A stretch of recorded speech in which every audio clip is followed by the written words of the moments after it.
So Tom, tell me about this cool looking hot rod you got here. It's actually a 1957 Suburban, and I put it on a new Tahoe chassis. A lot of alterations on it.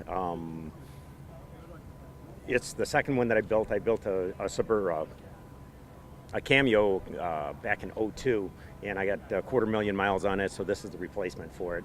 I bought a wrecked Tahoe and cut the floor out of the Suburban and the whole body off the Tahoe and kind of marry them together. The Tahoe was always drivable all the time that I was building it. Tom, how long did it take you to restore this thing from start to finish? Well, actually, I own a restoration shop, and kind of in between things, it took us about 4 years by the time I finally got to actually work on it enough. Real time, I probably have maybe 9 months in it of real work on it. Thank you, Tom. All right, thank you. Hello, I'm here with Marge, standing in front of a beautiful Chrysler New Yorker. Marge, what can you tell me about this car? This is our 1954 Chrysler New Yorker. She's an East Coast girl, and we've owned her. This is our 4th show year with her. She's got 33,000 original miles, and she's got a 331 Hemi in her.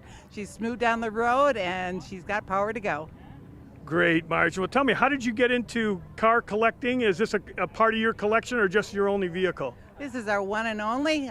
We were talking about getting a car 10 years ago, and 4 years ago, our son bought us one very identical to this one that needed a lot of restoration. We found her in the Chrysler magazine, right place, right price, and she's ours. And this is Miss Cindy Chrysler, Miss New Yorker, 1954. It's my story, and I'm sticking to it.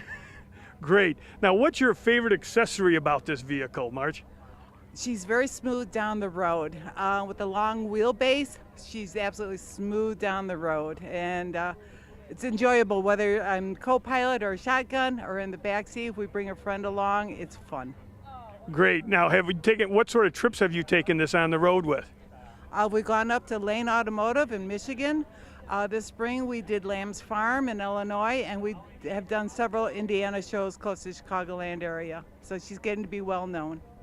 We do a lot of charity shows now, and good causes, good chance you'll see us. Great. Thanks, Marge. Thank you. With me is George. He's going to talk about his 65 Ford truck. This is my 65 Ford F100 pickup truck. Spent 2 years doing restoration on it. We kind of did a resto mod type restore. Original motor, built and stroked to 436 horsepower. Still original 3-speed on the column truck. Just something fun to play with that we built, and we enjoy bringing to car shows. How long did it take you to rebuild this thing the way you got it today? 2 years it took us, and we're still working on it. It's a constant labor of love. How fast will this baby go? Not too quick. I mean, it is a fast truck, but we only have a 3-speed behind it, so should do okay.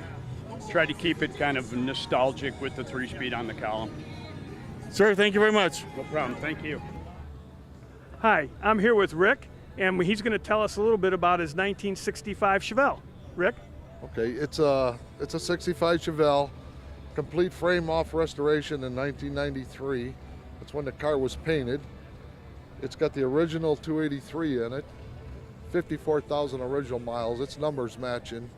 It's just a little bit customized. I put all the chrome on it. My friend in Tinley Park, Ken Becker, built it. His son painted it, who I think is the best painter around.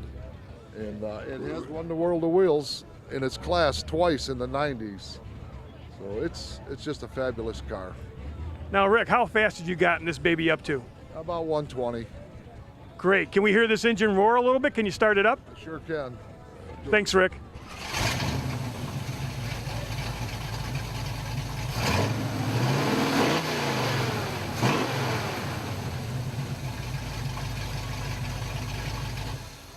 Blow yours off? How was the sound on that? All right, with me is John. John is going to tell us about this really super cool orange baby he has. The car is a 51 Chevy. It's been all chopped, channel, section, and it's got a sunset pearl paint job on it. It's $800 a gallon for that. Interior is out of this world. That's about it. How did you get the fins on this particular vehicle? That isn't stock to this. No. What did you have to do to get it this way? It's just two pieces iron welded together, and then we lettered it. And whatever we found on the floor, we welded on. How long did it take you to restore the vehicle to the way it is you have today, sir? I got the car 50 years. Next year will be 50 years. Yeah.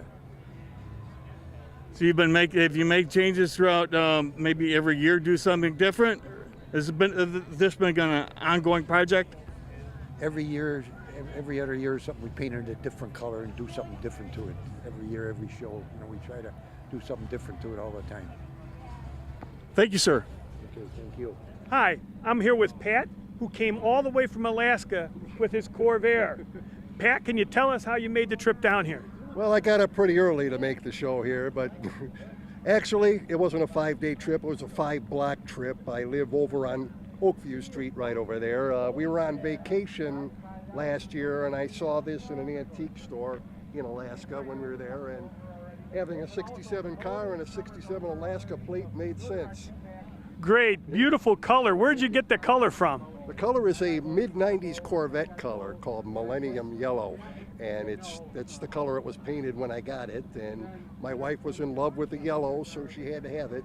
So that was 5 years ago, and we've been driving it around to shows ever since.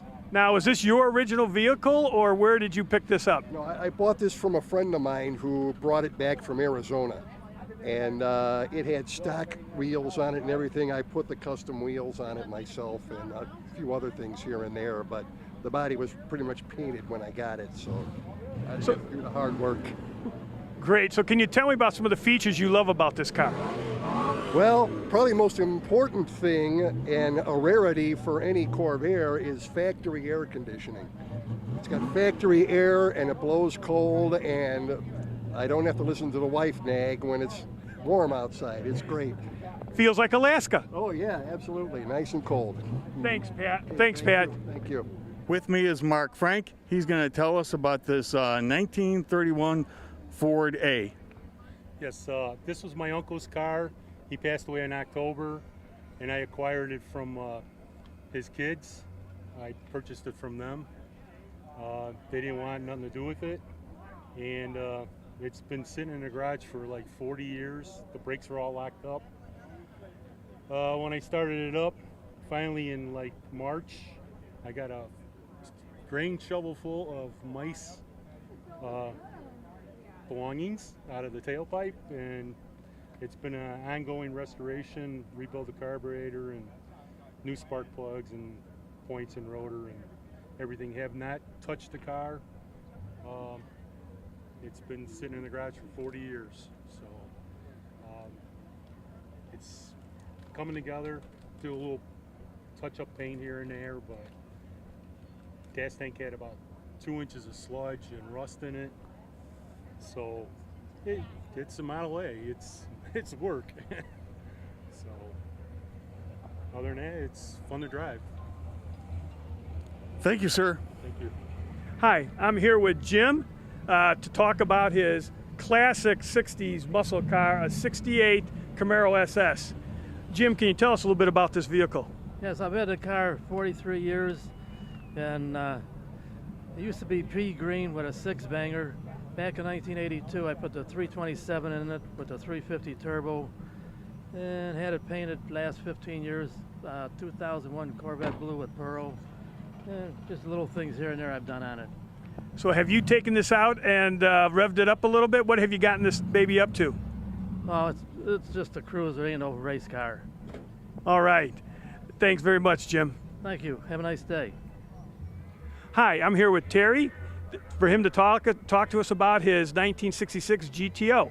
Terry? All right, I've had the car now for a couple of years. It's as close as I could get it to a factory restoration with all the original equipment, either NOS or OEM.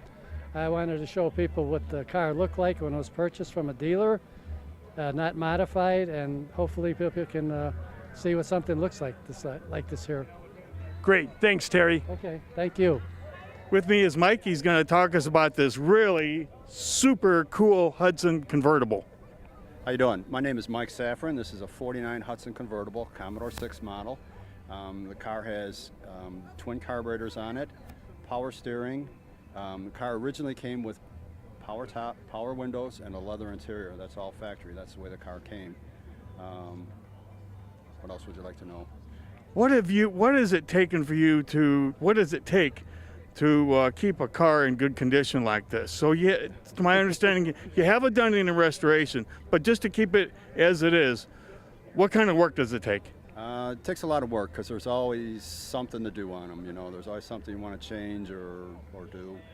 I've actually owned this car since 1974. My dad and I actually went and got this car out of Iowa. So I've had it quite a long time, and I collected a lot of parts and did the restoration on it. Came out really good, but it takes a lot of work. Like I said, there's always something to do, something you want to change or something to add to it. Sir, thank you very much. Thank you.